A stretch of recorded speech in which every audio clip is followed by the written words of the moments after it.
Well, hello everyone, and welcome to the last days. My name's Laura-Lynn Thompson, and I am very excited to be here because one of my favorite people in the world, and I do mean that, not just because of my years and years of watching Hercules, but because he is one of the most courageous, outspoken celebrity actor faces that we know, speaking the truth every day, and that's on Twitter, and I love following him there.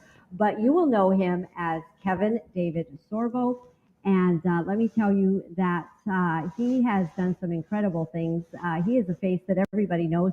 He was Hercules in the Hercules Legendary Journey series and Captain Dylan Hunt in Andromeda. Sorbo is also known for acting in the Christian drama films God's Not Dead and Let There Be Light. And those were absolutely magnificent. So we welcome him to talk about his new series and or his new movie, actually. Mr. Sorbo, thanks for being here. It's good to be here. Thanks for letting me be here. It's fun plugging this movie. We got a good movie coming out January 26th, and we need people to fill up the theaters. I'm telling you right now, there's a wonderful movie for people. Doesn't matter who goes. You can be a person of faith, person not of faith. You can be a lefty, you can be a righty. This is a movie that will have a great message for everyone.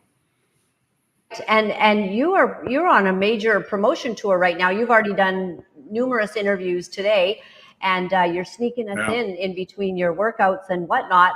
So we appreciate it. So Left Behind, the rise of the Antichrist.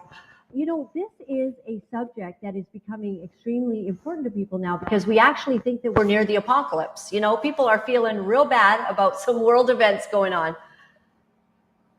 It feels like it. I mean, you know, my wife has joked that says maybe the rapture's already happened and God came by and said, the place is lost. Let's forget about it. Because you look at all the anger and hatred and violence and over-sexualization and the whole, pushing this pronoun and woke world and cancel culture and political correctness where there's nothing correct about that at all. And it's nutsville. And what I love what the writers did with this is actually a sequel to the movie that came out about I think it came out in 2014 with Nicolas Cage playing the role of Rayford Steele. I took over that role now. It's people that know the books, the Left Behind books that sold 80 million copies. Rayford Steele was the pilot in those books. And I also was fortunate to direct this movie as well. We got an amazing cast. And what they wanted to do, it is a sequel. It's like 6 months after the rapture now. And they did a total rewrite about a year and a half ago, just before we started filming. And they brought it into today's world. We talk about a pandemic. We don't name it. We talk about the fake news. We talk about finally we get a reporter out there that says that's on a major, liberal network reporting news saying enough of this stuff, guys. I want to post the truth. This is just stupid. Why can't we talk about the truth? We talk about one world government. We talk about one currency. Everything that's in the news now, we hit on this movie and we hit it hard. And it's an action political thriller, and I think people really learn a lot from watching it. Wow, I think this, this is so timely. I'm concerned and wondering, is that why we're seeing a rise in UFO sightings? And even Tucker Carlson is reporting on UFOs. Like, how are they going to hide the rapture? Is it the intention to kind of bring in these UFOs? Is that brought into the movie at all? I mean, it might not necessarily be, but. Well, you have people talking about it because let's face it, if you go back, thousands of years when mythology, right, where they couldn't understand why a volcano blew up or why there were hurricanes or why it rained and lightning. So they created gods to make themselves feel better about things. So I guarantee when the rapture does happen, there will be many, many people that will deny that it was God because they still don't want to believe it. They'll say it's aliens. They'll come up with something. But then you get a lot of people like my character, Rayford Steele, goes, well, my wife was a Christian. My son was a Christian. They're gone. I was on a plane when my co-pilot, who I knew was a Christian, disappeared. Half of the passengers disappeared, and people saw them happen. And so she warned me about the rapture. I didn't pay attention. I love the fact that they leave my college daughter behind because I think if the rapture happened right now, about 95% of college students would definitely get left behind after 12 to 15 years of being indoctrinated by our public schools and our universities. So wow. It's very interesting. And he goes on his own journey. Not only, looking at his wife's Bible and all the things that she marked up, but goes to the church that she went to. He's on his own journey to find hope and redemption in his own life. And I think one thing that we found out, especially with COVID, is people finally woke up and realized that fear is government's favorite weapon. and they love to use it to control your life. They want control, cradle to grave of your life. I look at our government today, and they're worse than the monarchy was back in 250 years ago, why the Revolutionary War started. The stuff they're doing now is worse than that. And we just let them take that inch and give it to them another inch, and they've just piled it on, especially over the last 50 years. And now it's gotten to the point now that they want to take care of all of us because they know how to make our lives better instead of them. It's amazing. And I also think of Ronald Reagan's quote. He said, "These are the greatest words to fear. Hi, I'm from the government, and I'm here to help." Oh, totally. What was one of your favorite scenes or a couple scenes from the movie that you like? There's some amazing, wonderful scenes there, but I'm gonna only say this because I got to do this one scene with my wife, and it really struck a chord with me because I have this painting in my room as a kid growing up. My parents put this painting in my room, and she shows up at the church, and we're talking to each other. She's playing. I've already turned my life over to God at this point. She is sort of on the fence. She's the agnostic here, but she's searching. She's looking for something. She's looking for answers, looking for hope, looking for redemption, anything. And I tell her about this painting in the movie, which I thought the writers didn't know my story, so it matches my story. This painting is a very famous one, and it's a painting of Jesus who's standing outside this door. And it's like sunset. It's just starting the beautiful golden light. And he's knocking on the door, but there's no door handle on Jesus' side because it's on the other side of the door. And Jesus is not there to force himself on anybody. You know, we have free will, but he's there for you to open the door because you hold the door handle. You hold the key to open him up and bring him into your life and bring him into your heart. And it ended up being a very emotional and touching scene for both of us. And I love scenes that happen like that. They're not, you don't know, I wasn't planning on having it turn out the way it turned out. And it's a very powerful, impactful scene. And I think a lot of people are going to be moved by it. Do you think that people are going to want to show up because they're really wondering about this rapture? They're wondering about the second coming. They're wondering, is this world, we've got war with the Ukraine and Russia and all kinds of crazy stuff breaking out. Biden, of course, is like, losing it right now. And it's just such a topsy-turvy time. That people are beginning to think that fear factor actually that you're speaking of is kind of in everyone's hearts. Like, is this the end? I always start my show with, this is the beginning, of welcome to the last days, the beginning of the end, really. And we're there, kind of. Well, it's interesting when COVID happened, when they started saying you can't go to parks, you can't go take walks along the sand because apparently COVID is hanging out by the ocean. You can't be outside. You can't go to church. And if you go to church, don't sing because you're going to spew germs around the world. But you can go to a strip club. You can go pick up liquor at the liquor store. Those places were essential. People are finally waking up to the ridiculousness of those who fell in line, the sheep that listen to these crazy politicians wanting full control of your life, okay? But something happened during that, though. They closed down churches, but a lot of people started going online because a lot of churches went online. So a lot of people that don't normally go to church went online. I know with the two churches that I'm involved with, they said they went from maybe 500 people watching the online services to 5,000. People were looking for an answer. People were looking for hope in their lives, because I think the biggest destruction in America right now is not only letting fear control their lives out of government, but it's apathy. So many people have just given up, and they just, what can we do? And we can do plenty, but we have to start doing it. It's we the people. That's what this country is founded on. We put people in Washington, D.C. because they're supposed to represent us. But they're in there for 40, 50 years, and they only want to represent themselves. It's just all a big club for these people to have more power and control. And every time they go into office, they come up with more ways to make our lives more difficult, more restrained, and people put up with it. People need to wake up. The lions need to wake up. The sheep are going to be the sheep. They're lost. But we need to wake up the lions and fight, because we're the ones who are going to win this cultural war that right now Hollywood's winning with the movies they put out, and the mainstream media, and of course government.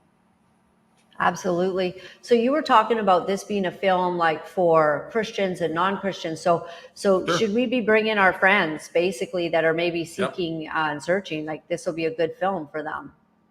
Please do. I mean, see, look, I don't have $100 million advertising budget like James Cameron does for Avatar that I can put the trailer in every football game.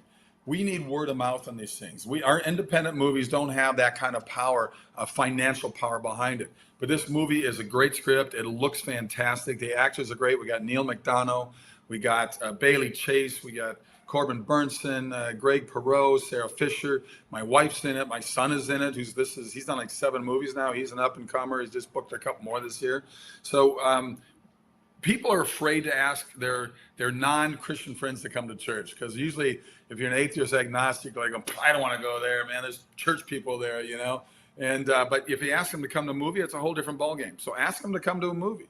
I've had so many people walk up to me, people that don't have faith, saying, you know what? I saw your movie Abel's Field. I saw God's Not Dead, Soul Surfer, What If, Let There Be Light. I thought it was a pretty good movie. To me, that's a win, because these aren't like, I don't do movies where you better become a Christian, you're going to hell. I do movies that can reach out to people and give them hope and give them love and laughter and redemption and things that Hollywood used to do. Right now, Hollywood, all they do is have their agenda to push their stuff down our throats and, you know, be tolerant of this, be tolerant of that. But they're not tolerant of us. That's the most amazing thing, because tolerance and freedom of speech with Hollywood is just a one-way street, which is absolutely ridiculous. Why can't we have civil debates on both sides of the issue and teach both sides of the issue and let people decide for themselves? Right. One of the things you just tweeted a couple hours ago was, you know, how about we just keep politics out of sports? All these things are kind of intermeshing, and you know, people being forced to wear like pride jerseys because their teammate, you know, and their coach is forcing people, like free speech is at risk. I know, it's crazy. I mean, it's you know, when the BLM thing was going on and people taking a knee, well, you know, they took a knee for the Buffalo players took a knee the other day for a whole different reason. It was a better reason to take a knee when their player went down with cardiac arrest. And nobody's exploring that, are they? All these young athletes, young people, not just athletes, but those are the ones every day you find out about another one that has died of cardiac arrest. Is this a coincidence with everything else in the last couple of years that's going on? Nobody seems to be exploring that. Nobody wants to talk about it. Why is there such a massive increase of young people dying compared to what the average is every year? I've heard it's anywhere, depending where you want to read, it's 400 to 800% higher than the average. And yet, don't talk about it. It's very weird. Don't talk about it. And where are you getting your courage to do this? Were you raised in a Christian family? I mean, not many major actors that have, you know, superstar status really. And for me, like you were just so well known, and everybody understands that your career was very significant, and yet you've chosen to do something that has probably gotten you somewhat ostracized. Because you tell the truth. Where'd you get that? Kind of always been that way. I mean, I like both sides of the issue. I'm not looking for a physical fight. I'm looking for some common sense. And, you know, my parents were strong religious people. I grew up that way. I'm not perfect. Any Christian says they're perfect, they're wrong. Any non-Christian says they're perfect, they're wrong too. None of us are perfect. Man is sinful by nature. It says it in the Bible, and it's pretty spot on. But it's always been that way. And, you know, my wife kind of warned me about it. Facebook took me down 2 years ago for posting the truth. I could post those same things today. They wouldn't take me down, because as I posted on Twitter, I said, I need more conspiracy theories. All mine keep coming true. So people are afraid. I get a lot of people on the movie sets that come up to me and say, hey, thanks for being a voice for us. And I go, why don't you be a voice for yourself? Why do I have to be your voice? So get out there and talk. Don't be afraid. And we shouldn't have to be afraid. But the mainstream media is 95% liberal, and they just go after anybody and everybody. Why? I don't understand that. Why there can't be one person in all those liberal journalists to say, guys, this is ridiculous that we're protecting this president that's current right now. Because let's face it, this is early set Alzheimer's in this guy right now. He is not healthy, and he's not all there. And yet they sit there and they protect him all the time. And we've got to stand up and fight and not be afraid to get pushback, because we're going to get pushback. Jesus got pushback. He said, you know, if you believe in me, you'll get pushback. People will attack you. And why people are so angry about it blows my mind. This country was founded on Judeo-Christian values. You look at all the Ivy League schools, there's Christian plaques on all these things from 400 years ago. Now all of a sudden these students want to take it off. Why do we want to erase history? Every country has good and bad history. Every country. It's not just America. to tear down statues. This is just stupid. And you bet, I guarantee you in a couple of 100 years, they'll rewrite everything. They won't even talk about the Civil War. They won't even talk about the American Revolution. They're not even talking about it now. We're teaching that in schools. You know, they want to teach critical race theory. They want to talk about what gender, what pronoun you are. I mean, I don't know. It's sad what that's seen in the world right now, but I think more and more people are getting tired of it. More and more people are finally speaking up. Right. And I think that the lack of common sense over on their side is actually exposing them. I mean, when Miss Universe is a transgender and it's a man, so a man is now taking a woman's position, and all these women's lib people, you know, they think that they were fighting for women's positions, right? And now that these are the same ones. They're yay, yay, yay! A man is now Miss Universe.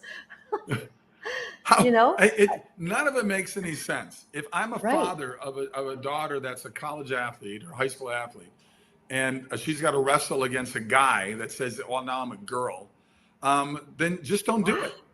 Just stop it. What are you going to do if all the females finally have the guts to say enough is enough of this? This whole brainwashing to say a man can be a woman or a woman can be a man. No, you really honestly can't. What you have below the waistline, that pretty much makes up what you are. You either have an XX or XY chromosomes. That's what you have. But I mean, that's a whole different conversation. It's the lunatics are running the country right now, and we're letting them run it, and it doesn't make any sense whatsoever.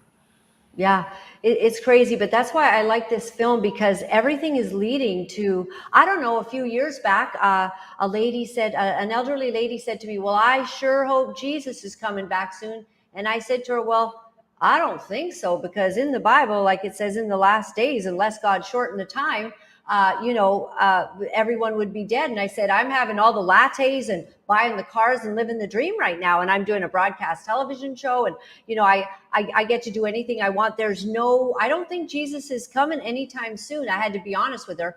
And now a few years later, I'm like, oh, maybe it's a bit closer. You know, I think we're getting there. Well, I can actually, we don't know the day or the time.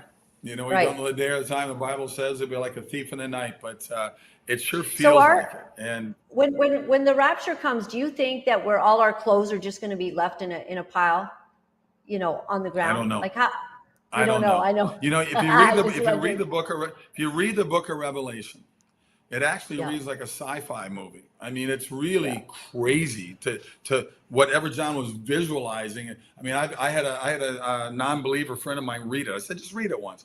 He calls me up. He says, dude, this guy had to be on acid when he wrote this thing. So, I mean, it's pretty out there. As a 12-year-old, when I read it for the first time, it was scary. And I remember my pastor saying, read the book of Revelation. It will scare the hell out of you. So it was pretty fascinating read. But ultimately, I'm hoping that people will fill the theaters. We got January 26th through the 29th. Go to leftbehindmovie.com, leftbehindmovie.com. You can see the trailer, find out what theaters near you. Just plug in your zip code, bring a friend. I mean, fill the theaters. We only get 4 days. If it fills up, we're already filling up, which is good. We'll get more weeks after that.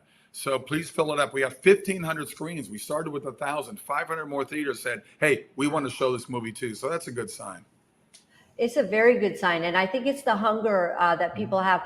And final question for you, Kevin, before we let you go. Why did you like this script? I guess you probably get things put in front of you here and there. What did you love about this? Obviously, it's timely, but. Well, this is kind of a full circle thing for me in a way. The first movie I ever did that was really considered faith-based, although I say all movies are faith-based because atheism is a pretty strong faith to believe in nothing.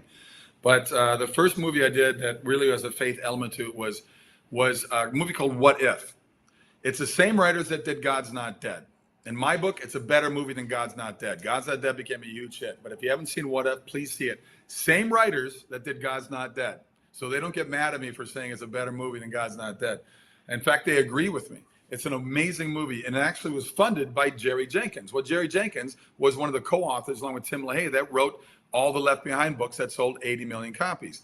And the director of What If was a guy named Dallas Jenkins, his son. Dallas Jenkins is doing some pretty good stuff with a series called The Chosen right now. So when they did the last Left Behind movie with Nicolas Cage, and my movie God's Not Dead came out the same year, Cloud 10, that owns all the book rights based out of Toronto, got inundated with people saying, why is Nicolas Cage in that role? That should be Kevin Sorbo. So they called me about 6-7 years ago and said, you're the guy in the next movie you're going to do. So 2 years ago, they called up and said, look, we're going to do a total rewrite of the script because we want to bring it into today with all the nutty stuff going on today. We want you to direct it. We want you to have the role of Rayford Steele. So I directed it a little over a year ago. It's done. It looks fantastic. And it's in theaters January 26th, leftbehindmovie.com. I love it. Are we going to see the Antichrist in it, or you have any clue about who the Antichrist might be? There's two characters in there that you'll go, which is which? You'll find out at the end of the movie. Okay, spoiler. Yeah, we won't wreck it. Hey, thank you so much. Have a great day. My pleasure. Thanks for all you're doing. We will be going to the movie. We'll keep promoting it, and we're behind you all the way. Thanks for doing what you're doing. Take care. Thanks so much. God bless everybody. Thank you. God bless. Thank you. Well, that is fantastic. You know, one of the things that Kevin just said was he was what did he just say? Oh dear, it was so good. And I said, you got to highlight that again. Oh, atheism. He was talking about how much faith it takes to be an atheist, to actually believe in nothing. I thought that was really profound. And I've actually said that to atheists. I mean, what are you going to believe? Are you going to believe that the Bible's true and the way that God is sort of mapping out the last days, the rise of the Antichrist, the rapture, all of these things, said to come. Now, rapture is not in the Bible, but there is definitely all the signs that when he returns, that we will meet him in the air. So this movie taking place after that's already happened. And so the Bible seems to indicate that if you are not in that, it is not your last chance, that you get another opportunity to redeem yourself, and I guess to be redeemed by God during that. And so, wow, I'm actually pretty excited about that. We do have a movie trailer that we want to show for this movie. So let's run that right now before we get to Jacinda. Take a look. If someone had told me that millions of people were just going to disappear, I, like you, would have said they were crazy. Was it the rapture? Yes. Yes, it was. Are you sure? I mean, are you really sure? I saw it happen. Those weren't vanishings. It wasn't the rapture. The rapture was debunked on the first day. The second wave of vanishings has thrown the financial markets back into chaos. Trust me. You want to make sure you're on the right team. You're already teaching them the art of fake news? I just wish I could see you one more time. Why are you still here? Because I asked God to leave me behind. We don't need to look for magic. They're not a bunch of religious wackos. Wackos like my mom. Fortunately, we have a solution. We can implement Eat and Pay worldwide in a matter of weeks. Welcome to the future. I got to look inside the Eat and Pay platform, and it's a whole lot more than a glorified bank card. So you're just admitting to being crazy? Yes, I'm quite comfortable with that. When it is all over, half the world will be dead. This is the biggest news story since the vanishings. You listen to me. You drag this line of nonsense into the public eye. We're both finished. Now I'm more like an actor. The Antichrist will declare himself as God. Seemed like a stretch even for them. How do we know who we can trust? Trust God. The world is suffering. We are on the brink of mass insanity. What happens to the rest of us? Doesn't it seem strange that it's still so easy to dismiss it, even though we saw it with our own eyes?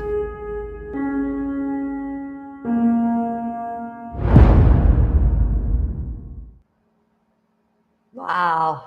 I'm not going to miss that one.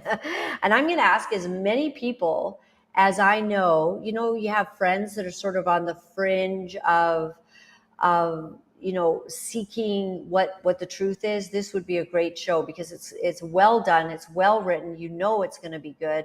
The writers of God's Not Dead, and those that have already had such experience making great shows. I am not going to miss this. And I think we have to invest in this. If you like movies like this, you've got to take the time, put your money into this. Don't just wait for the release on DVD. That's like cheating in a way. Just get out there, go to the movie, take all your friends, bless the movie theater by buying their overly expensive popcorn and pop, and make a date night of it and bring your friends. I think that's absolutely wonderful. All right, we have got this surprising news about Jacinda, the leader in New Zealand suddenly resigning. Bizarre. Take a look. Consideration of the date over the summer and the impending election and new political term has also given me time for reflection. I'm entering now my 6th year in office, and for each of these years I have given my absolute all. I believe that leading a country is the most privileged job anyone could ever have, but also one of the more challenging. You cannot and should not do it unless you have a full tank, plus a bit in reserve for those unexpected challenges. This summer, I had hoped to find a way to prepare not just for another year, but another term, because that is what this year requires. I have not been able to do that.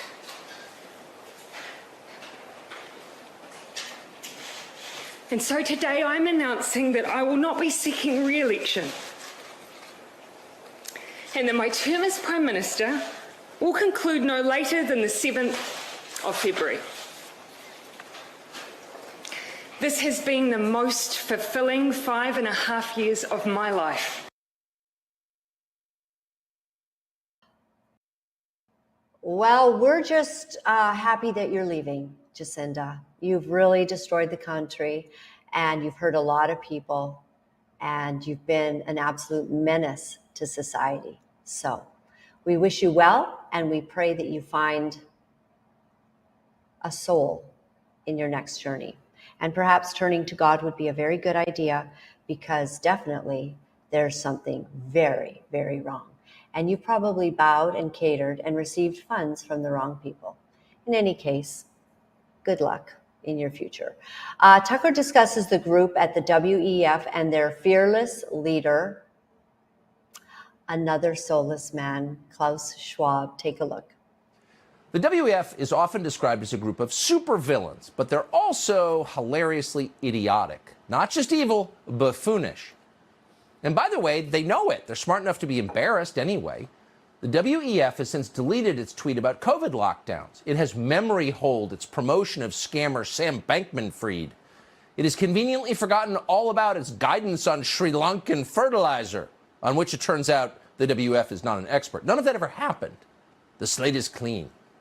So we're ready for yet another World Economic Forum annual meeting in Davos, Switzerland, which is underway right now. The event kicked off this week with 84-year-old Klaus Schwab, he's the founder of the WEF, promising to, quote, master the future. We couldn't meet at a more challenging time. We are confronted with so many crises simultaneously. What does it need to master the future? I think to have a platform where all stakeholders of global society are engaged. We must master the future. Master the future.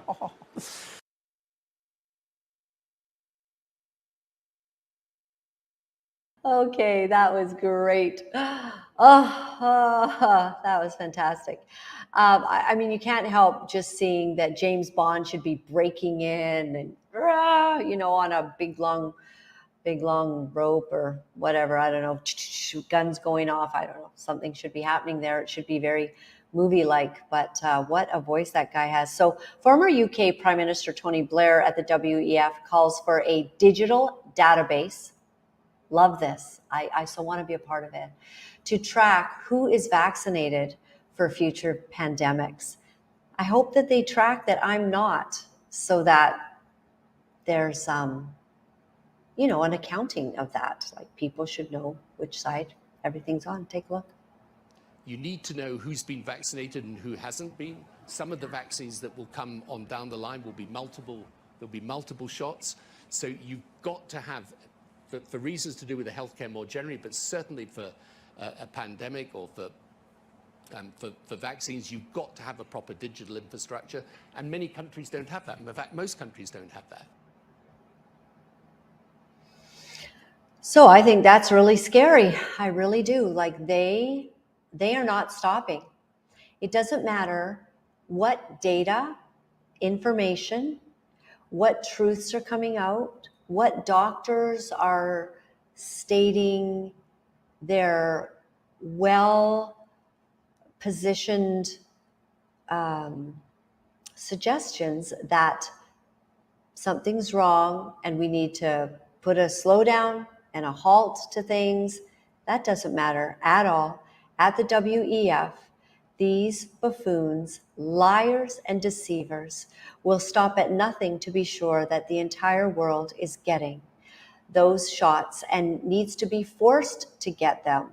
Or what, I wonder? Do you wonder what the or what is?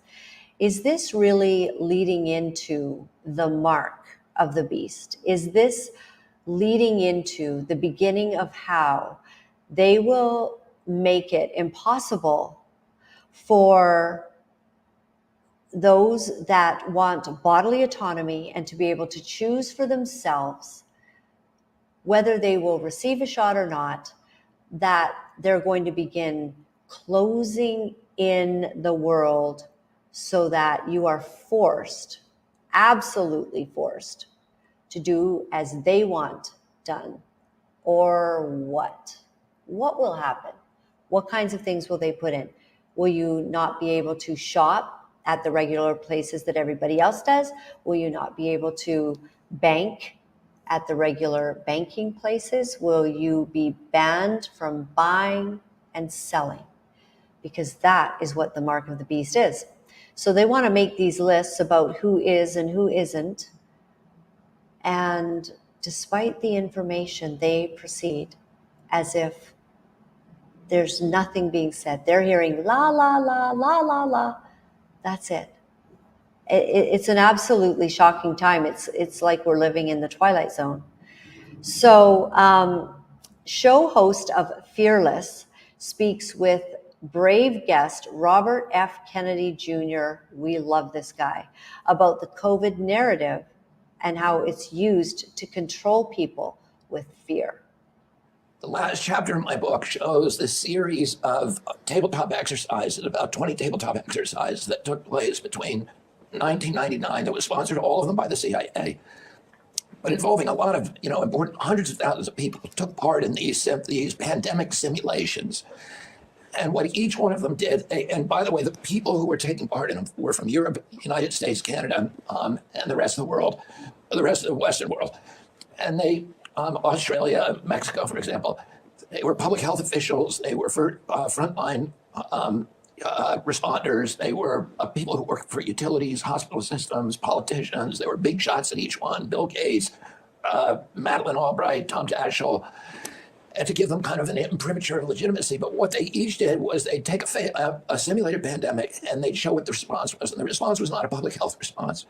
It was the imposition of totalitarian control. So they weren't talking about providing vitamin D to people or stockpiling, or quarantining the sick and keeping constitutional rights, which is something that you got to think of in a pandemic, et cetera.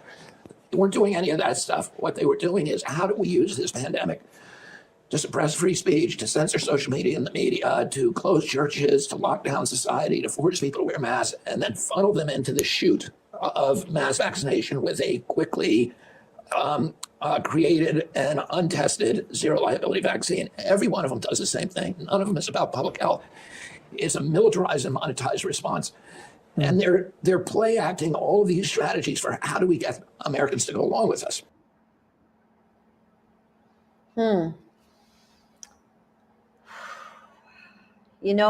There's a man who's been studying for decades the truth about the vaccines, and he has paid such a high price.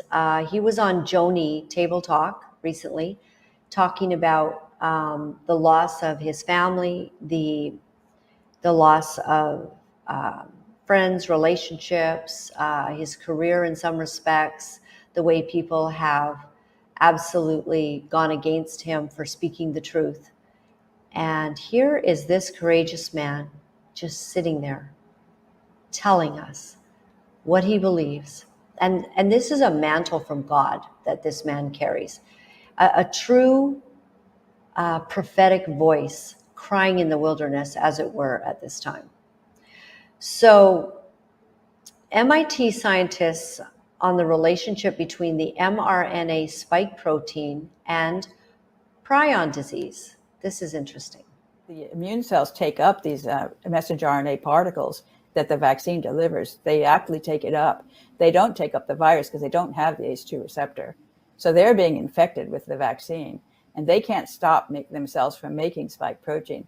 They basically go into a panic. They rush into the lymph system. They go to the lymph nodes and to the spleen. So this stuff is just spreading the all germinal through the body. centers, and they say, hey, help me out. I got to get rid of this stuff. Make some antibodies. And then they are overloaded with spike protein, so they release it in the form of these exosomes. And you can see this is a source cell releasing exosomes. And these are the exosomes here. They can have all kinds of stuff in them. So like including exosomes the is basically messenger like RNA. calling one of those companies that has a storage unit that comes and picks the stuff up and take this away. I got so much garbage in my house, go hide it for me. Exactly. But it's not really hiding. What is it hiding? It's taking it up potentially to your brain and to these Right. other places where it's getting stored all through your body, which is the major problem then. Right, absolutely. So I think the spleen is loaded up with immune cells that are massively making spike protein, packaging it up into exosomes, releasing them, and they're going to travel along the nerve fibers. They are very good at traveling along nerve fibers. They go from the spleen, they get into the vagus nerve, they travel up to the brain, to the heart, to the liver, to the gut, and they cause trouble because they deliver the spike protein. And even potentially the messenger RNA that makes the spike protein could be inside those exosomes, and they deliver it to all of those critical organs. And then once the spike protein arrives, it causes damage. And that's how you see the heart problems, the brain problems, and the liver problems. So following that up, nearly 9,000 excess Canadian deaths occurred between March 2020 and August 2022. This is just in Canada. Minus 7% more of all ages in that time. Minus 19% more of 45 and under in 1 year. That is interesting. So what do you all think is going on? What do you attribute all of this to? What could it be that is happening that is causing all of these excess deaths? Isn't it an interesting question that hopefully the platforms that we're on will allow us to at least acknowledge something strange is happening. The data does not lie. You can mark deaths for all kinds of reasons, and you can have subjective answers to who died of what, but you cannot mess with the ultimate numbers. Death is such a defining moment, isn't it? There's no hiding a death in North America. If there's a death, it has to be reported, and they keep statistics on that. So now we're seeing an abnormal number of deaths as opposed to 2020 when we were having the pandemic year. Look up the number of deaths in relationship to other years in 2020, and then have a look at these other things. Let's start looking at facts so that we can make good decisions, so that we can have knowledge. Without knowledge, the people perish, and the people are perishing. So in this photo, Moderna is now making mRNA shots for the heart issues, which are a known side effect of their own and other drug manufacturers' COVID-19 shots. Now, this is pure fact, pure fact. And so they are now making mRNA shots for the heart issues. And this shot is injected directly into the heart to treat heart attack patients. So let me just try to understand. So you have a shot that's causing problems, and they're linking it to the mRNA. And in order to treat that, you begin trialing another mRNA shot that you will use to basically go directly into a person's heart. Does that make sense to any of you? We're not doctors, so maybe we're just missing something.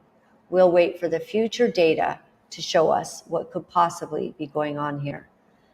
All right, MIT scientists on the relationship. Oh, I think we already did that one. Unless I'm wrong, let me know, guys. You can just roll it if I'm wrong. But a host of the show, NHL Now, tells Ivan Povarov he can go back to his home country if he can't align with the liberal agenda supporting the LGBT. Take a look. And Ivan Provorov can get on a plane any day he wants and go back to a place where he feels more comfortable, take less money, and get on with his life that way, if it's that problematic for him. And he's been in North America for a long time. He played in the Western Hockey League. He's now been in Philadelphia for many years. If this is that much of a problem for him to maybe assimilate into his group of teammates and in the community and here in this country, that's okay. Listen, you can feel any way you want. But the beauty is, if it bothers you that much, there's always a chance to leave, go back where you feel more comfortable. I understand there's a conflict of sorts going on over there. Maybe get involved. So,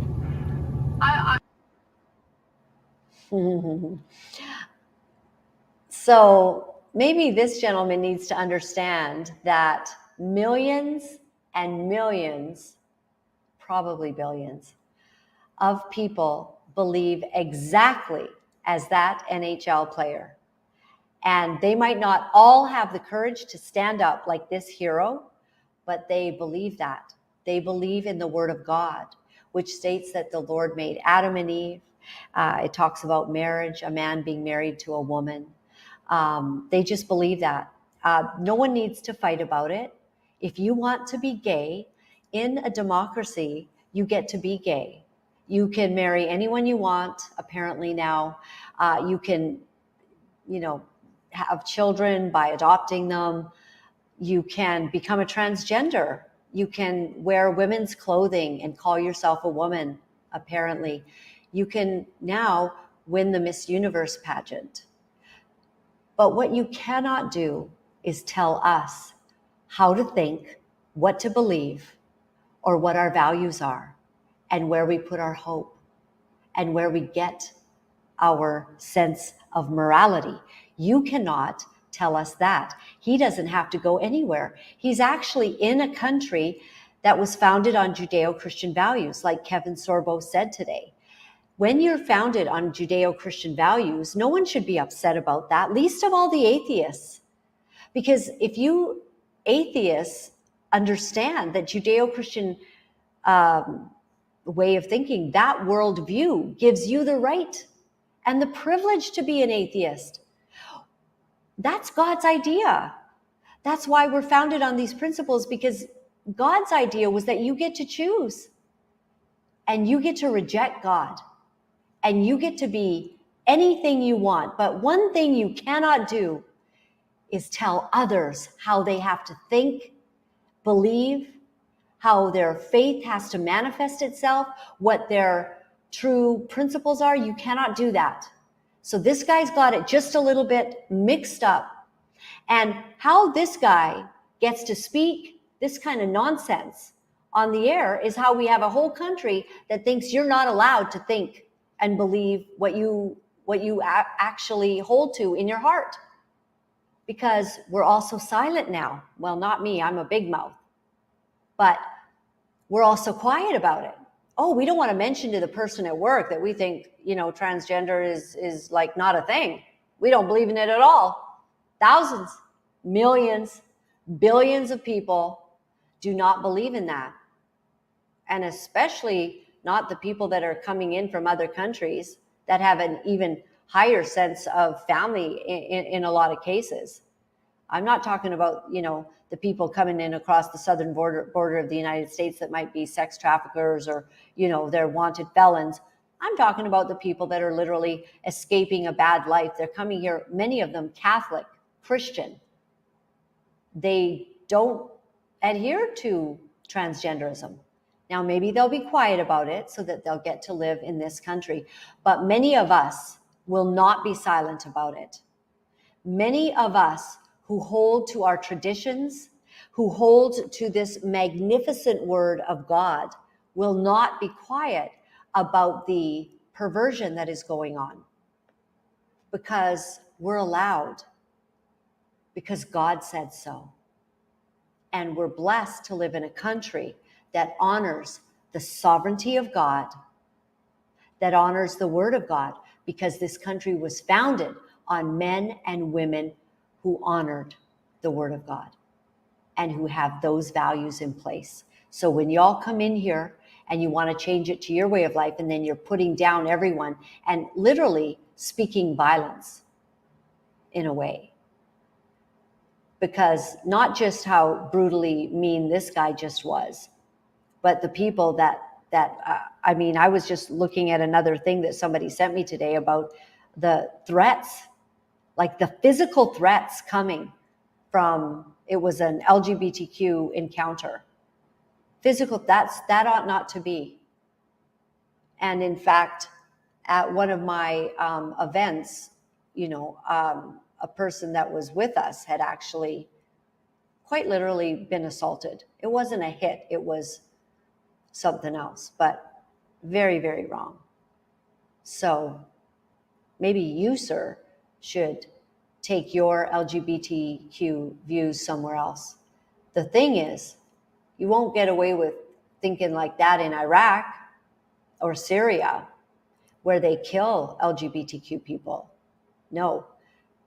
In the United States of America, the choice that people make is honored, but you do not have the right to tell anyone else how they get to think or what they believe.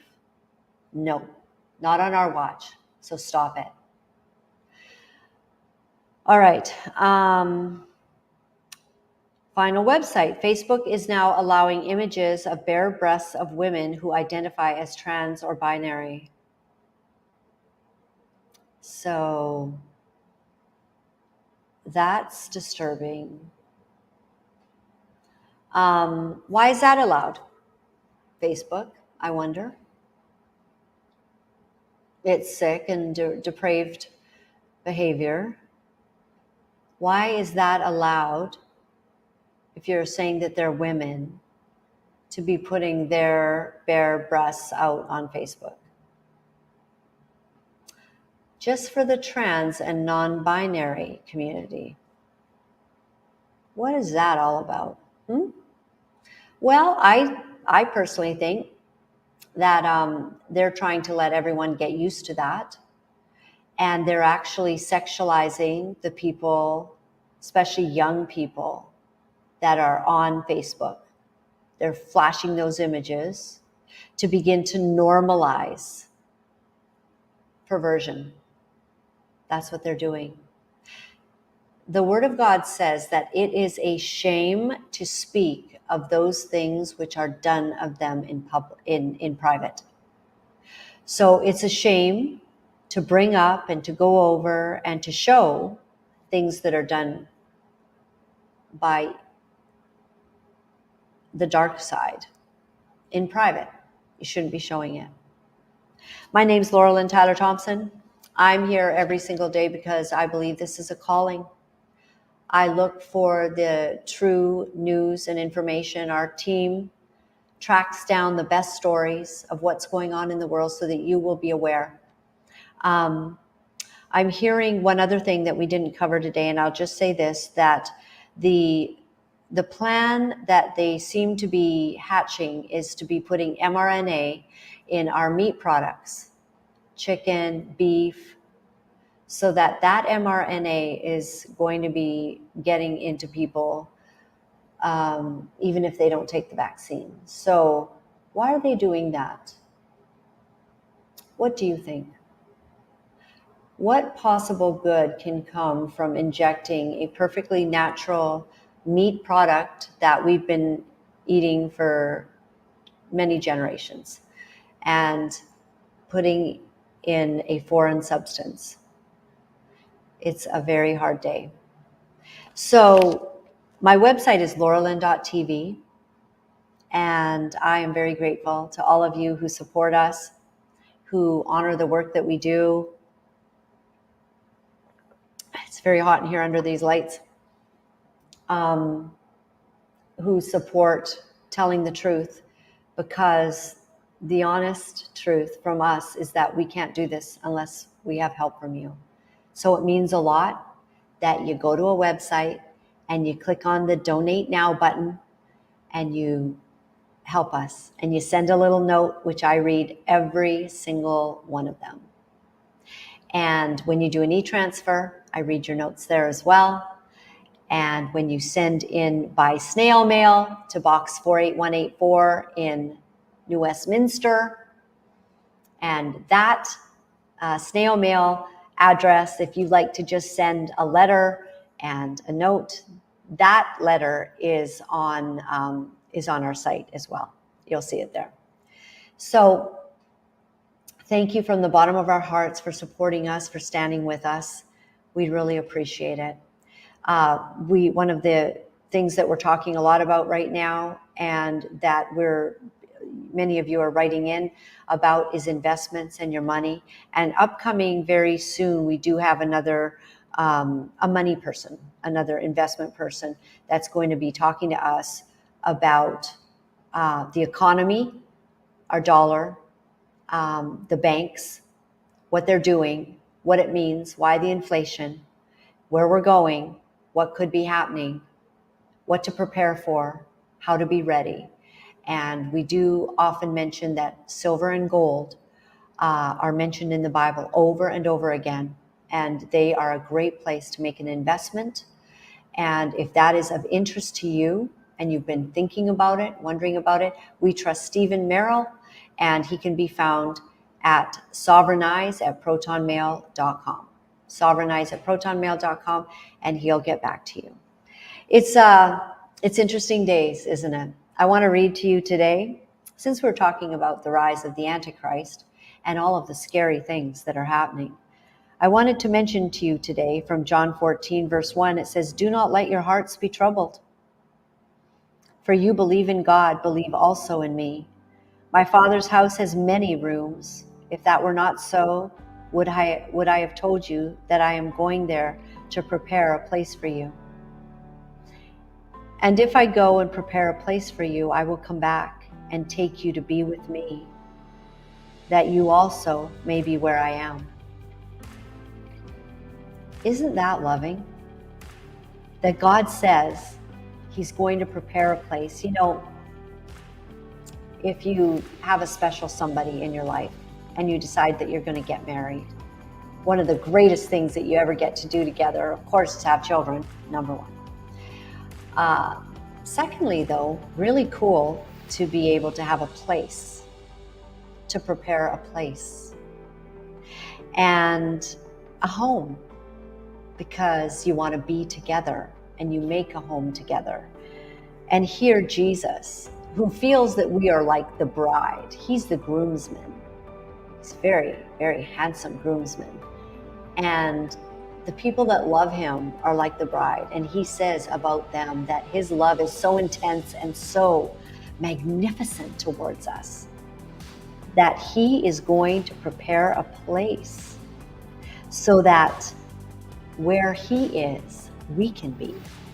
We're just going to be hanging out with him for eternity. It's going to be spectacular. And I have a feeling that that we're going to have movie nights, and we're going to get to watch each other's movie, edited, right? Like not all the bad parts, everything you did wrong. We don't want that in there. It's an edited version of your life. Just enough to know that you were a sinner. You were broken. You were a mess. But God redeemed you. He forgave you. He loved you. He set you free. And he prepared a place so you could be with him forever and ever and ever. That's what we get to choose, everybody. That was God's idea, that we get to pick how we live, who we love, whom we serve, what we abide by. So when we choose Jesus, it's so glorious, because the Bible says that the righteous are as bold as lions. And Kevin Sorbo today talked about sheep and lions. And we don't want to be sheep that blindly follow along with the crowd. How does God want to bring you and raise you up as a lion?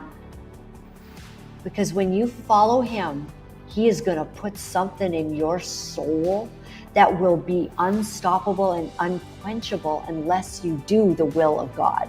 Do you know what I'm talking about, some of you out there? Like, you just get so on fire when you are in the zone, following in obedience, with integrity, with purity, in the will of the Father. When you step out of that, you feel what? You feel shame, brokenness. It's very painful, but when you walk in God's ways so that you are righteous before Him and He has become your righteousness, not that you're perfect, you're just forgiven. And you have a place being prepared for you. It's magnificent. I've loved being here with you. Thank you for being here with me. I'll see you tomorrow. God bless.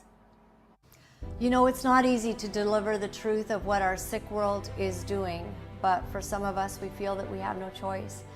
Because if we are silent about these abominable things, then we are letting evil go unchecked, and we cannot do that. For those of you wonderful people who are writing me and are sharing your encouragement, I am deeply grateful. Thank you for all the letters that you've been sending.